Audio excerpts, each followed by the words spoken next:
Episode 3, Under the Bridge. The best mega in my book is still Yon Mega. What is your quest?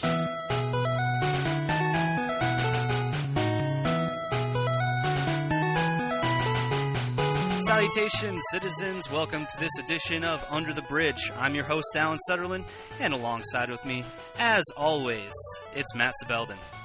Hey, everyone. A.K.A. BearsFan092, and Oliver Valenti. Howdy. A.K.A. Smith_optional. Well, we've got a pretty great show for you today with X and Y right around the corner. Of course, the release date is this Friday, October the 12th. We'll talk about the new type chart, some of the megas, and we'll get into some speculation, which I promised we wouldn't do last time, but I changed my mind. And we'll also get into the NPA, which is well underway. But first, we got to talk about the new rules for the VGC 2014 season.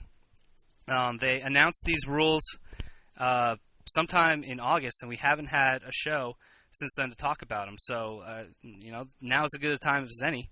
Firestorm, of course, summed this all up over on Nugget Bridge. Let's begin with some of the carryover from last season. The top two finishers will still get invites to Worlds. So that means Arash Ahmadi will have a chance to defend his title, and Ryosuke Kosuge will also be making another appearance. But new for this year is the third and fourth place finishers also get invitations. So that means we'll see Aaron Zheng and Ben Gould at Worlds next year. And then also 5th through 8th will receive 120 CP for this upcoming season. What do you guys think about that? They receive it at the end of the season, actually, which is kind of important because yes. If, like, Enosh or somebody got the CP at the beginning of the season, it would, he would get buys for pretty much, all the regionals, just for having the extra jump. So he gets at the end of the season, which I think is a good call on their part. But, I think that's a reasonable amount because, some people are saying, that wasn't enough or that was too much or something. But, because what you're essentially doing is you're comparing winning a regional to getting top 8 at Worlds, when obviously getting top 8 at Worlds is much more difficult, but far greater accomplishment. But I think if you make if they make the CP too much, then that just kind of defeats the whole point, in my opinion. I think they got that right for once. Yeah, I agree. It's the right amount of rewarding past success without dwelling too much on it, because current results are the most important thing. Precisely. Absolutely. Well, they ended up keeping the same CP system from last year with a few little tweaks. The top 16 at the end of the season in the CP standings will get invites to Worlds, and top 32 from Europe will receive invites to Worlds. And also an important distinction, if a player who already has an invitation from placing the top 4 at last year's Worlds is in the top 16 and top 32, Aaron Zheng, their invite will be passed down to the next eligible player, which I think is great. Yeah, for the most part, I think the system's pretty good. I'm still not sure about top 32 in Europe versus top 16 in US. I'm not sure if they have twice as many players or twice as many good players, either way you look at it. So I'm sure you got a few thoughts on that, Smith. What they do is they top 16 gets trips and top 32 gets invites, which I think it makes sense to me, just because the whole point of Europe or of Worlds, is to promote diversity. And I know that a lot of people just want the best players regardless. But at a competition like Worlds, everybody should deserve to be there, I feel. And I know top 32, like we said, if we were going into Worlds, we were saying we call them, quote, charity invites even. And we said, no, these people are going to do horrible at Worlds. I don't know why they got invites. And then Arash Ahmadi wins Worlds, and Ben Gould gets top 4 and stuff like that. And some of the European players that we thought were going to do a lot better, like Lee Provost or Matteo Gini, didn't really show up that much. So, on paper, it doesn't look like the best decision. But if we're going to look at what happened at this Worlds, I totally understand why they did it. And, it makes Worlds more fun because if you have more countries there and you have more players there, all more the merrier. I think it's a really cool decision. I rather enjoy it. Yeah. Well, by that logic, why not give the top 32 also to the United States, which has just as many players as Europe? Well, I think the idea is that we do want some sort of diversity at Worlds, so that it's just fun to play with people from a bunch of different countries. I think and it's going to be in U.S. anyway, so ostensibly a lot of the LCQ slots are going to go to Americans, just because more Americans are going to be there. So I understand why they did it. It might not be the decision I would have made, but I understand why they did it anyway. Yeah, I think it's good. I just think it promotes more play over in Europe, which I think they've struggled to have quite the amount of turnout that we have over here in the U.S. So I think they're trying to promote playing more over there, which is good, which is always a good thing. And then also, I think as Americans, we tend to almost overrate ourselves as better players than because Europe has some awesome players as well. But yeah, I don't mind it either. Top 16 spots is plenty for the U.S. And then, like Smith said, a lot of them are going to go to the LCQ anyway. So yeah, I don't mind it. I don't mind it at all. And just as a final point, I mean, if truly we do get some players from Europe or from America, honestly, that don't deserve to be there, that we don't think should have gotten the invitation, well, then they can go 1-5, and then the people that really deserve to be there can really show up and get the better records, in my opinion. And if they deserve to be there, they can prove it at Worlds, and if they don't deserve to be there, they're going to show it at Worlds. Yep. Well, also now CP comes into play, as it did last year. It comes into play for Nationals as well. At the time of Nationals, 1st through 16th in the CP standings will get a travel award, a $300 travel stipend, and a one-round bye. 17th through 32nd place will get a $700 travel stipend, and 33rd through 64th will get a $350 travel stipend. Pretty nice little boost there. Yeah, it's definitely a huge increase in money. While the award for doing well at a single event isn't as high, more people are getting money for being consistent. Like if you were to get 3 top cuts, human, now you're receiving money for it, whereas you weren't receiving that before. So I say good change. I really do like the 33rd through 64th travel stipend thing, because that just get newer players when they're first breaking onto the scene, they might feel like there's no reason they should go to a regional or anything because they're just gonna flop and get top 16 in a regional or something, and just nobody's going to care. But when it gives them something to shoot for, I think it's a reasonable goal for players that are that have a firm grasp of EVs, know how to build a team for the most part, can kind of cover their bases, and they can beat most people who don't know what they're doing. So I think that's a good way to grow the game, because I mean, if the prize structure gets too top heavy, then nobody really wants to aim for it if they're really new to it. So I think that's a really good decision on their part. Definitely a positive change overall. You could definitely see that one of their main goals in creating these rules this year is growing the game. And I think that these rules are really doing a good job at doing that. After Nationals, we've already touched on this a little bit, but 1st through 4th at Nationals, or in the CP standings after Nationals from North America, will get the travel award to Worlds, and 1st through 16th in Europe will get the travel award to Worlds. Obviously, it's harder to get to Worlds this year from Europe than it is from North America, so I think that's really good as well. Yeah, it seems perfectly reasonable to me. I'm fine with the travel awards being greater for Europe, yeah. Yeah. So let's talk about actually earning CP this year. It's a little bit different. Regionals, of course, are staggered dates. There are more weekends that players can go to events. Last year was just 3 rock-solid weekends. This year you can kind of pick and choose and work around your schedule a little bit more. However, there is a cap. You have a best finish cap of 3 events, so that prevents players from going to a million different events trying to finish high at a bunch of different ones. So I think that's a good change.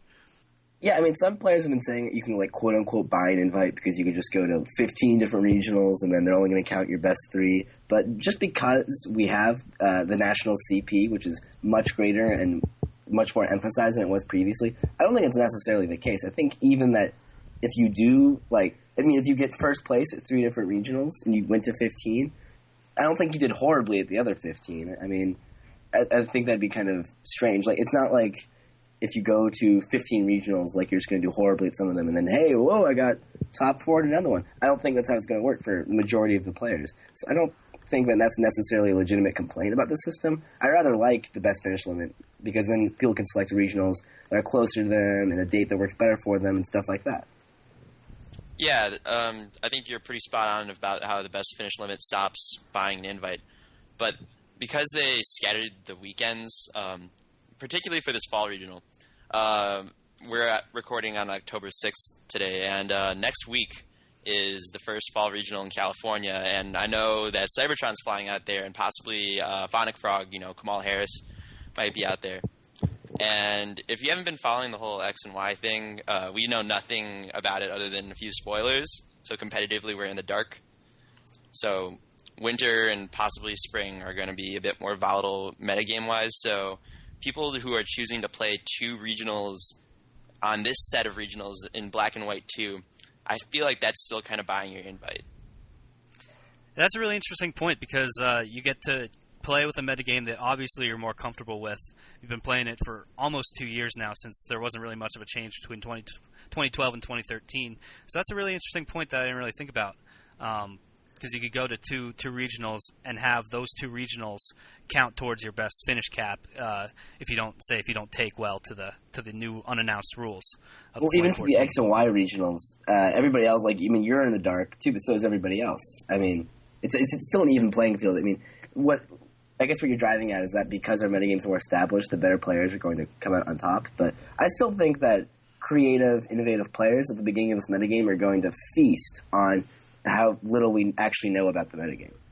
That's true, but I mean, with more unknown variables, it's just higher volatility. I mean, even if like the better player is still at the same advantage, there's just more randomness introduced into the equation, and then just gets kind of crazy, you know?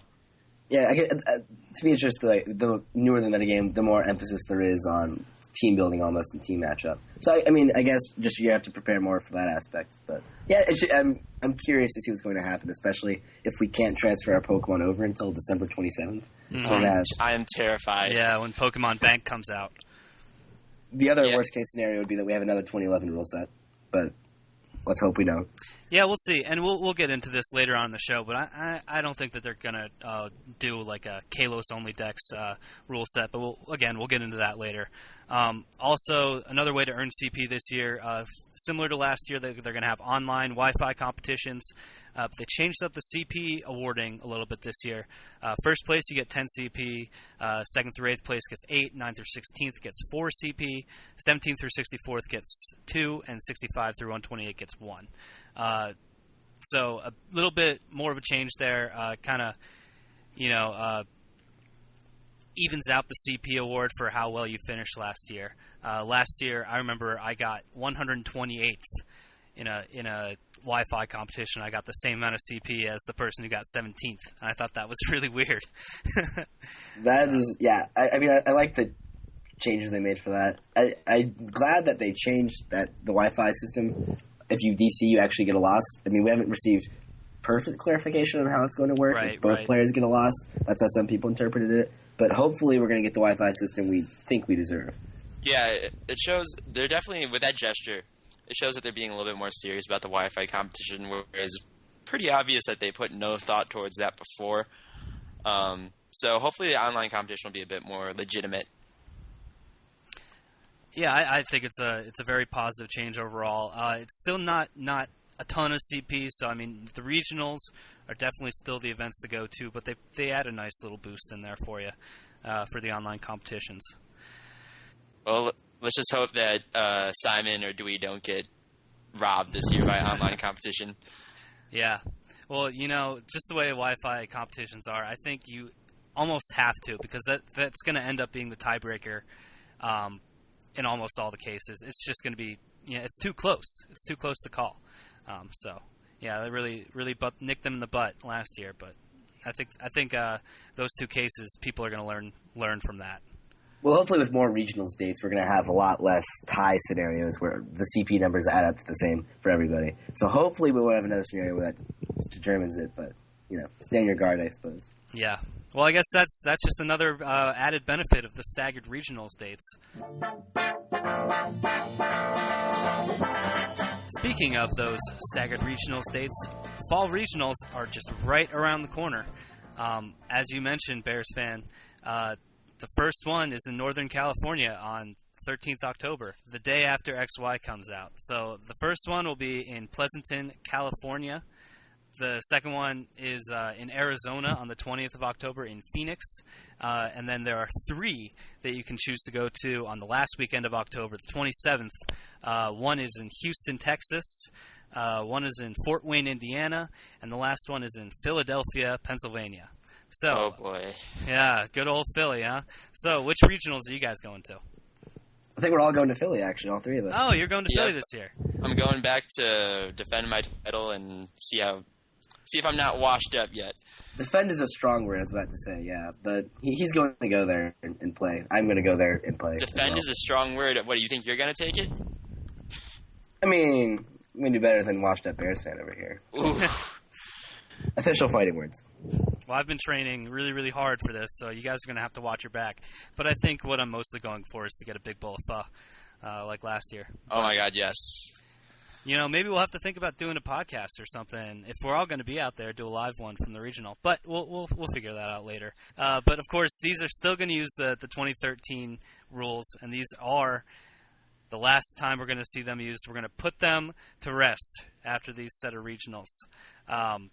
Which, you know, I'm looking forward to everything XY, so I'm looking forward to the new season. But this will be the last time. It's kind of sad. What do you guys think the metagame will look like after seeing, you know, what happened at Worlds with some unorthodox stuff coming out on top? I mean, fall regionals last year was kind of the metagame of, like, just use world stuff if you're good, and then you'll probably just thump people that really aren't that good, even if they know what's coming. So I think we're going to see a lot of people kind of ripping on, like, the whole, like, Sejun, like, Waterspout, Jellicent, Marowak type teams. And, I mean, we might see some, like, imitation, like, ideas. But for the most part, I don't think it's going to be terribly innovative. Because it just, I mean, for regionals, you never want to go, like, too off the deep end. You just want to, like, use stuff that you know works and do well enough that you're going to get some CP. Is how I've always approached it. Yeah, I agree pretty much with everything that Oliver said, except just to be a bit more specific, I don't think we'll be seeing a lot of Marowak because it's too crazy even for most players, even for the uninitiated. And I think we're going to be seeing a lot of Heatran. I mean, Heatran was always a thing, but now it's like 2 years at Worlds where Heatran has kind of stole the show. So, well, of course, Matt, you used Heatran to great success last year at regionals. Yeah, it's just one of those Pokemon that with Flash Fire, Fire Steel, it walls huge chunks of the metagame. It has some pronounced weaknesses, but it's stuff that you can guard against. So if you can, you know, keep your Heatran safe, you can like get up a substitute and just run house with those powerful heat waves. Yeah, well, it's definitely a Pokemon to look out for. Something I wanted to touch on that I think is rather important that you guys already kind of hit on in your answers is that, you know, Worlds is kind of a place where all the top players are going to be there. You kind of have to be innovative to really, you know, come out on top. Where regionals, you're going to see, you know, the good players are still going to be there, but you're not going to play all of them back to back to back to back to back. So you can kind of get away with playing more safer and just kind of getting that CP, guaranteed CP in there. But it's undoubtedly more fun if you use stuff like Magmar. So I'm still holding out hope that some players will bring that. But you know, it's now that I think about it, it's more and more unlikely. One of the weirder trends I've actually noticed is that people, like Magmar, you know, had a strong showing at Worlds. It was used by both Wolf and Sajin. And what people are not using is using Magmar. They're using Electivire. And I don't know why they think that's a good idea. Or not Electivire, excuse me, Electabuzz. I'm like, no, just use the Magmar. But anyway. Yeah, that's just something really weird. I think you can blame a little bit of forum hype on that, which I think is kind of a troll job, but I don't really think it's worth using. I think people just don't want to, like... It was like when Wolfie used Executor. Everybody was like, wow, Executor is really cool, but then they don't want to use it because they don't want to be the guy that rips it off. So they thought, well, I can't use Magmar, but I could use Electabuzz. But I don't know. I've always been a fan of just using the best Pokemon for the team. It doesn't matter what it is. Yeah. So. But, you know, that's hard. It's really hard to find that right Pokemon, especially with so many options to choose from. But, yeah, that's just the way it is.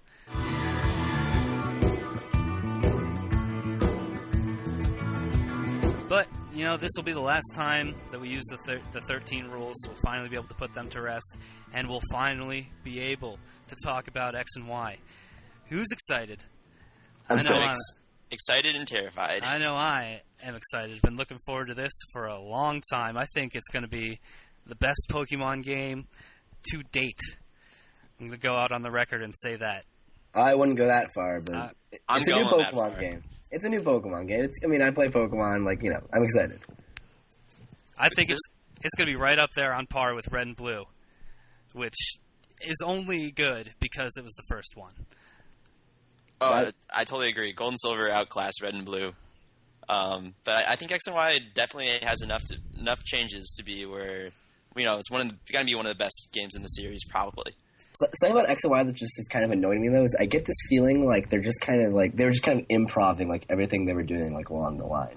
Because they were like, oh, now you get a Kanto starter, and then like, oh, Blaze can make evolution, and then just kind of ruining the symmetry. And they gave Mewtwo a random form, like a month before release or something, when they'd been hyping up the Mewtwo Y, and then they randomly gave Charizard another form. I just feel like they were like, oh, dude, that's cool, put it in there, like, for, like, half the game. So I don't know, I'm not totally, like, and there's some really cool new Pokemon, like, I love Goodra, I love Aurorus, those are both going to be on my team. Mm-hmm. And then we have some really uninspired Pokemon, like that Rock Fairy thing that just kind of floats around, like, I don't know what's going on with that. So, we'll see. I'm cautiously optimistic. Well, I think that we're going to see a ton more stuff come out that hasn't come out yet. So I'm excited for that because, like you said, there's not really that symmetry there. And Pokemon in the past they've been all about symmetry. The same amount of Pokemon available in Red as in Blue, or different versions of the game, et cetera, et cetera. So I think there's still a lot more yet that we haven't seen come out yet. But, we'll just have to see. X and Y, of course, comes out October 12th. You guys going to any release parties or anything like that? Yeah, actually, my GameStop here, I go to the University of Pittsburgh, and the local GameStop is going to be doing a midnight release. So I'm taking a lot of people from my local Smash Brothers club, plus a bunch of Pokemon players, so we're going to storm the place. I'm just, like, going with some of my friends, like, all at the same time, and then we're probably just going to nerd out and trade the starters around. But, like, I don't have anything particularly fancy planned. Mm-hmm. Well, Penn State Pokemon Society, I'm lucky to have one of the best Pokemon societies right here in my hometown. We're going to be having an event at the Gamers Arena. So if anyone's listening from the State College area, come on out. We're going to be there. We're going to be having a grand old time. And also, before we move on, a little quick plug for the PSPS VGC 2014 event, November 9th, so it's about a month from now. It's going to be pretty crazy because it's going to be the first VGC, quote-unquote, rule set. It's going to basically be VGC 2013 with VGC 2014 Mons added to it. So you should come out if you can. I'll definitely be there. I'm really looking forward to it. It's going to be a blast. But we'll actually get into some of the stuff that's actually in the game now. Probably the biggest thing that happened competitively, apart from Mega Evolutions, is the new Fairy type added. And now we actually have information about what it is. So there's an entirely new type chart out. So Fairy type, we'll start with that. Fairy type, we now know, is super effective against Fighting, Dragon, and Dark, and it's weak against Poison, Steel, and Fire. It is resistant to Fighting, Bug, and Dark, and it is weak against Poison and Steel. And then, of course, the one that we already knew ahead of time, it's immune to Dragon. So what do you guys think? What's Fairy type going to be like? To be honest, I'm not really sure because there's like a lot of weird offensive types in here. Like mostly things like Poison. Bug is kind of big in our metagame, but it's still kind of weird. It's strong against Fighting though. That's pretty huge. That's going to be huge. It's strong against Fighting and is strong against Dark, which means Scrafty is going to be 4 times affected by it, which I think is going to be a big deal. Also, it's 4 times effective against Hydreigon, which is another almost centralizing force. So I think that's going to be huge as well. Yeah, I like it. I think Fairy type's going to be really cool. It's like they purposely went through every single type, and they were like, okay, which types are the worst, which types are the best, and how can we even it out? And Fairy is pretty much like the perfect blend of that while still keeping like some aesthetic appeal. I know I was kind of like annoyed by Fairy type, but now that it's kind of grown on me, I think it's going to be a cool type. I'm excited to use it. Yeah, finally we might actually see some Poison types being used.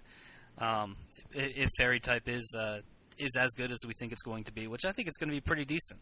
But we'll see. We don't really know anything about it, which is the thing. There's all these reveals about everything, but we don't know exactly how it's all going to play out. We don't have any specifics like that.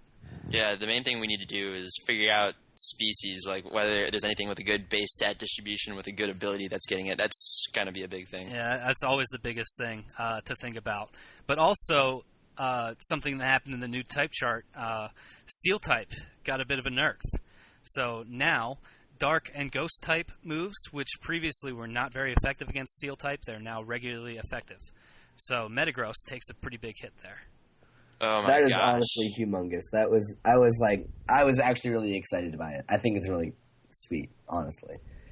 Yeah, I think it's a good thing too. Metagross took those for neutral before, but now it's like super effective. So now Tyranitar and Metagross kind of have an even matchup. It's kind of weird. Well, you could always rely on sending a Steel type out and being able to resist just about anything. I mean, it was such a great defensive typing, and now it's still pretty good, but it's not nearly as good. So I think it's going to be huge. Probably bigger than we actually think it is right now.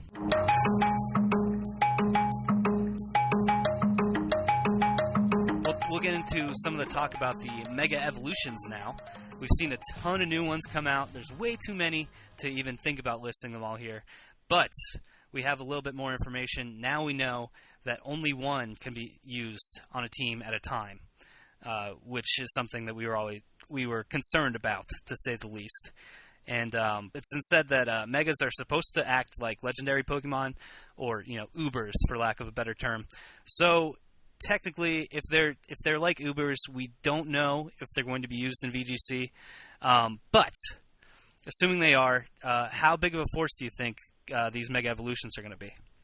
I mean, I was talking to Matt last night because I was looking on the Smogon leaks thread, which I know, but people are calculating base. We love stats. our friends at Smogon. Come on, we do, and we were calculating some of the base stats of some of the Mega Evolutions, and some of the numbers that popped out are absolutely absurd.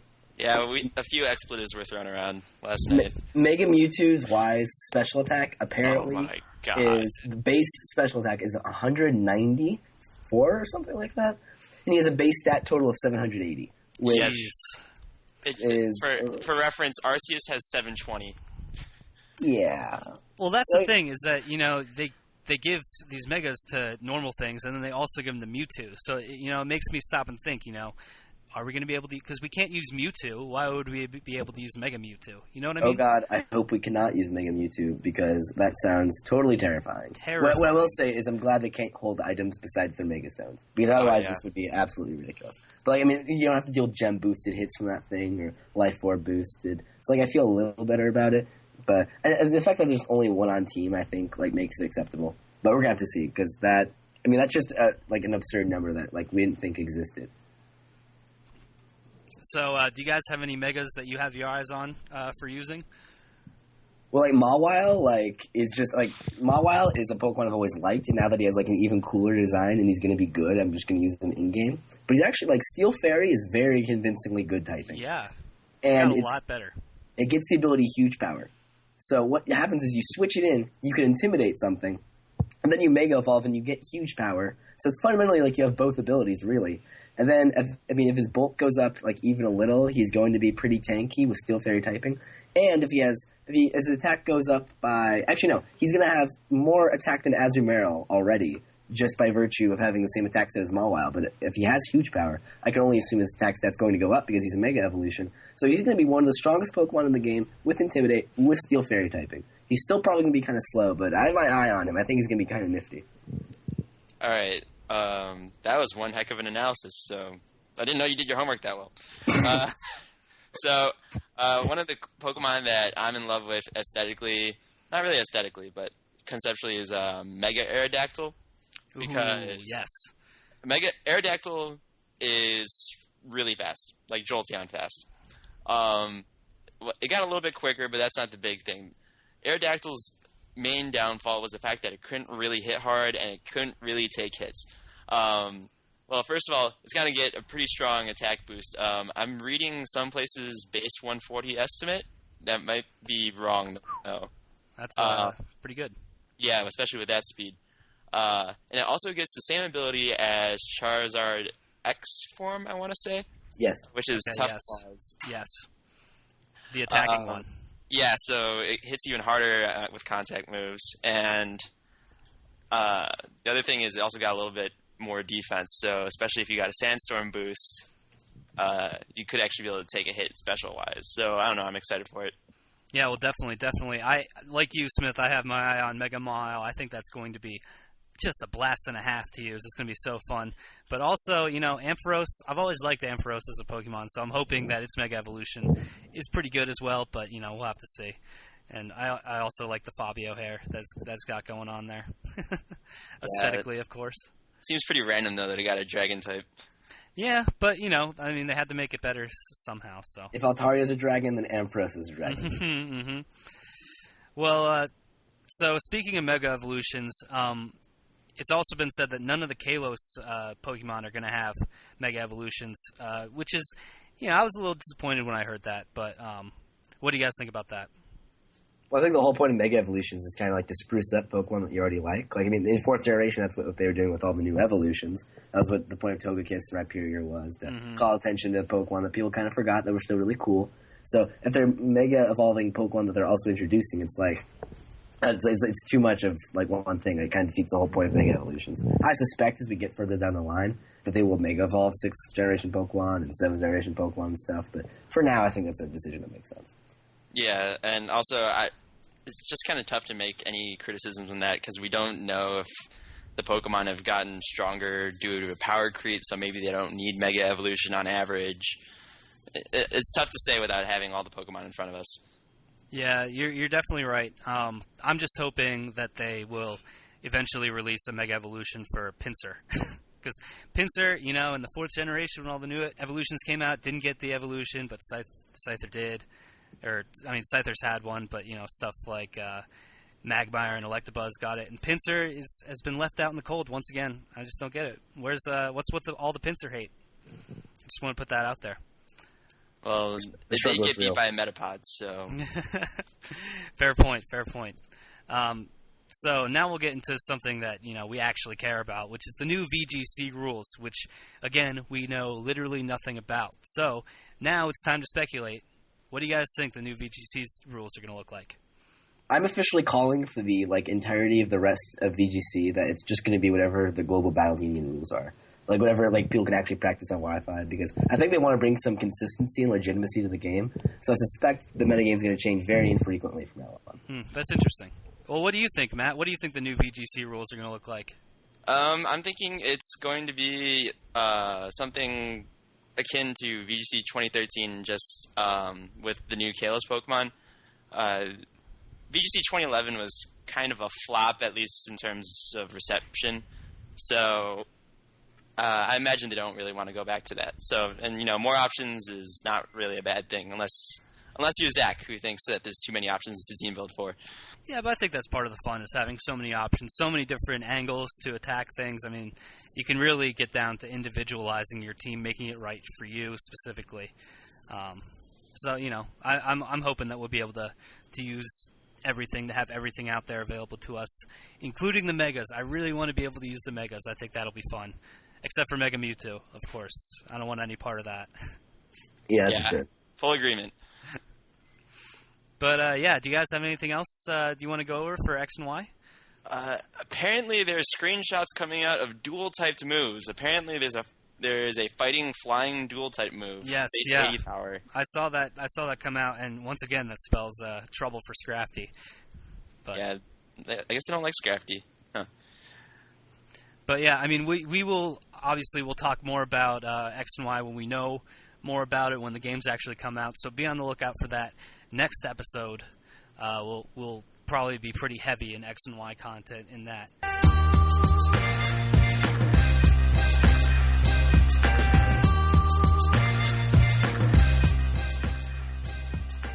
But for now, let's talk about stuff that's going on Nugget Bridge, which, of course, what's the talk all over Nugget Bridge right now? It's NPA. The inaugural season, well, I guess they had one other season over there on Smogon, but this is the first one on Nugget Bridge, and I think it's going really well. You guys are both in it pretty heavily. Smith, you manage a team. Bears, you play on a team. No one picked me for their team, so I'm not in it as well. I just have to watch it as a spectator. But how do you guys think NPA is going so far? I'm having a lot of fun with it. Bears has called me out several times for taking it a little too seriously, which is probably fair. But managing a team is like, it's fun because I don't necessarily have the pressure of playing on my shoulders, and I can just focus on making sure everybody else like is comfortable with their team, is comfortable with their team matchup. I can do the scouting for them so that they don't have to per se, stuff like that. And yeah, I just definitely admitted that I scouted on podcast. That's okay. I can do Everyone scouts except me. Everybody scouts. Scouting is part of life. I mean, if you're not scouting, you're not trying. Scouting, I think it's totally within bounds.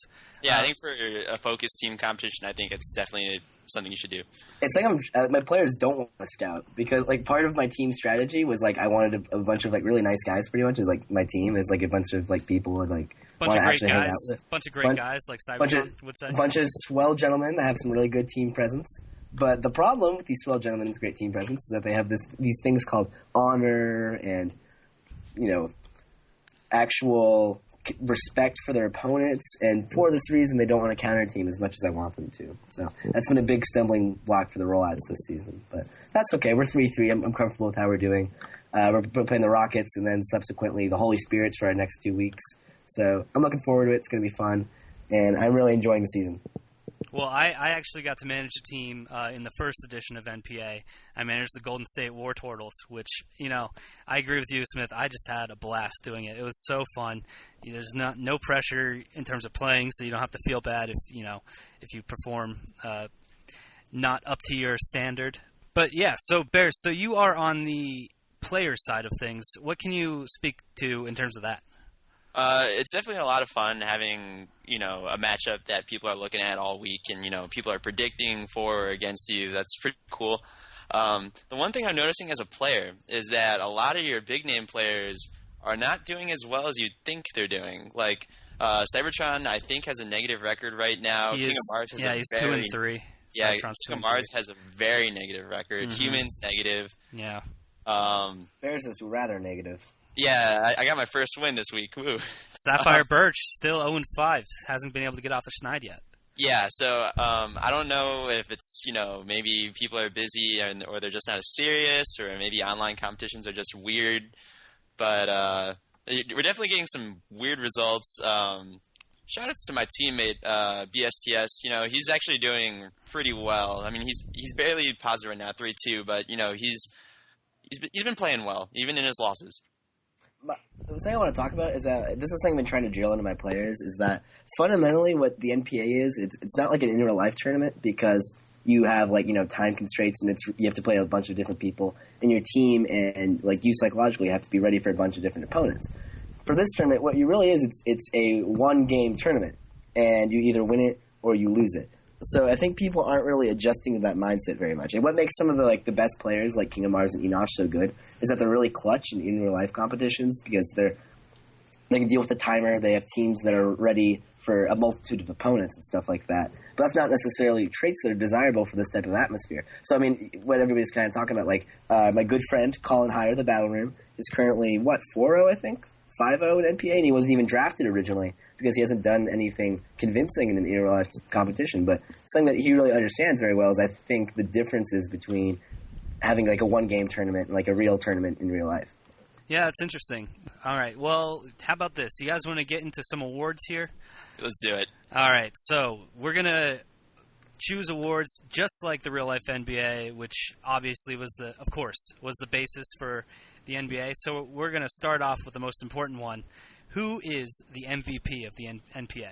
I'm going to go with my fellow Nugget Bridge mod Fatum because no one really saw him coming, and now he's 5-1, just dealt his first loss by our inanimate. But considering where he was drafted, wasn't moderate but not super high. He's definitely provided some return on investment. I'm going to go ahead and give it to Colin just because he was number 73. I mean, he's number 73, and he is 4-0, and he has no signs of slowing down. And, I mean, so the Birds, not only do they get this 4-0 player, but then they have their first – he wasn't used in the first round or the second round or anything like that. It's just a phenomenal return on investment, as Bear said. Yeah, how about that? Well, that's interesting. Do you think our next award is the Sixth Man Award, which I would say that he would be eligible for as well? Would you give him that as well? I'm sorry, what is the Sixth Man Award? The Sixth Man Award is the bench player, the best bench player in the league. So not someone you'd consider a starter, but it's always able to come in a pinch. So like you said, Colin didn't play the first 2 weeks. I think that would qualify him for that. I might give that to Gene just because. yeah, you got to give it to Berserk Gene. I when Feathers picked him up. I'm like, okay, Feathers, have fun. And then just nope, he's 4-2, and he's on a rampage, and he beat Ben Kiriakou and Snake and Cypher, and it's a little absurd. And I wasn't expecting it whatsoever. Well, it sounds like it's unanimous then. Gene gets the Sixth Man of the Year award, huh? Yeah, quite so. Congratulations, Gene. So next one is most improved. Who do you think has improved their stock per se? Someone who you didn't look at as a good player before this, and now you kind of give him more consideration. This is kind of weird to say this, but Sandman. I mean, he kind of disappeared for a whole season, and let's face it, that when he did play this season, he did not look good, and now he's 4-1. So it's kind of like the fall and the rise again of Sandman. It's definitely most improved territory there.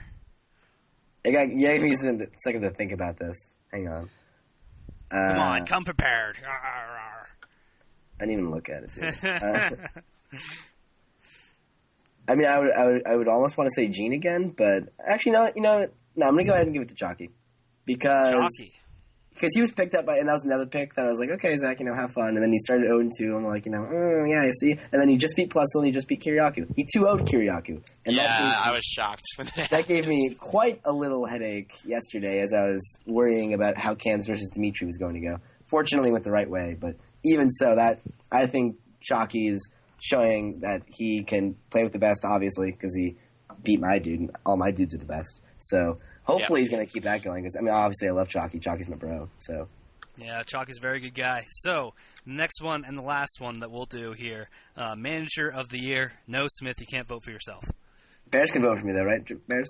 Yes. Yeah, I'm going to vote for the guy who doesn't have a player that's above 500. Sick burn. No, it's got Ben is above 500. It has to go to Ray. I mean, how do you stitch together Deagle, Florian Werdak from Germany, Zog, Jive Time wasn't very active, Flash has been kind of MIA, and Wolfie, who is a Wolfie, and that's not a slam against Wolfie. And you put them all together into a really solid team, and I just didn't see it all panning out the way it did. So, props to Ray. I'm going to go ahead and give it to Tan just because, in his words, for the first 2 weeks they win, and then Tan's like, oh, okay, I'm going to college, and then they kept losing. So clearly what's going on here is without the great influence of Ryan Joseph T10 Tan, the Stars are going down the tubes. They need you, Tan. Come back. So no love for Luke there. Tad 38. Tad 38. No love for Luke. I just think that he has a really good lineup in that. I'm not sure what he does for his team specifically. Yeah, but who drafted that lineup? I know, it's him. He had a good draft, but I'm not sure what specifically he's doing. So, I don't know what goes on the Islanders behind the scenes, in other words. Yeah, whatever. Don't worry, Luke. I got love for you. You're my Manager of the Year.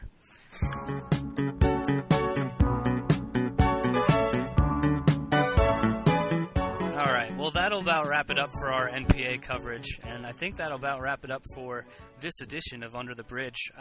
Once again, be sure to be on the lookout. Keep it up to Nugget Bridge for all the latest in the XY coverage as it relates to VGC.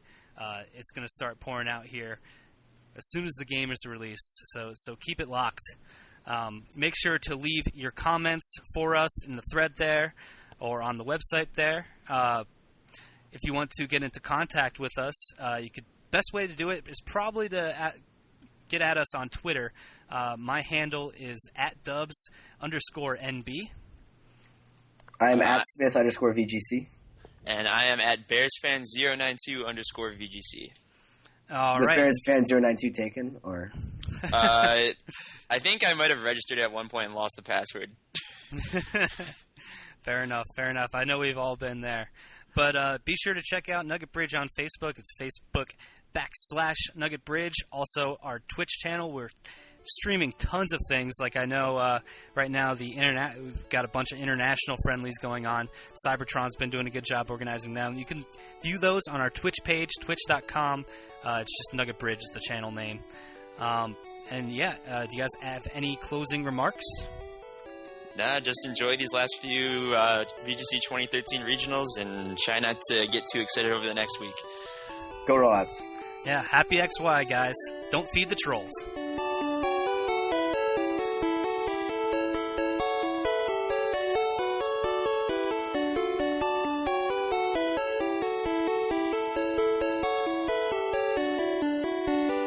This has been a Nugget Bridge Radio Network production. For more information about our podcasts and in-depth analysis of the VGC circuit, visit www.nuggetbridge.com.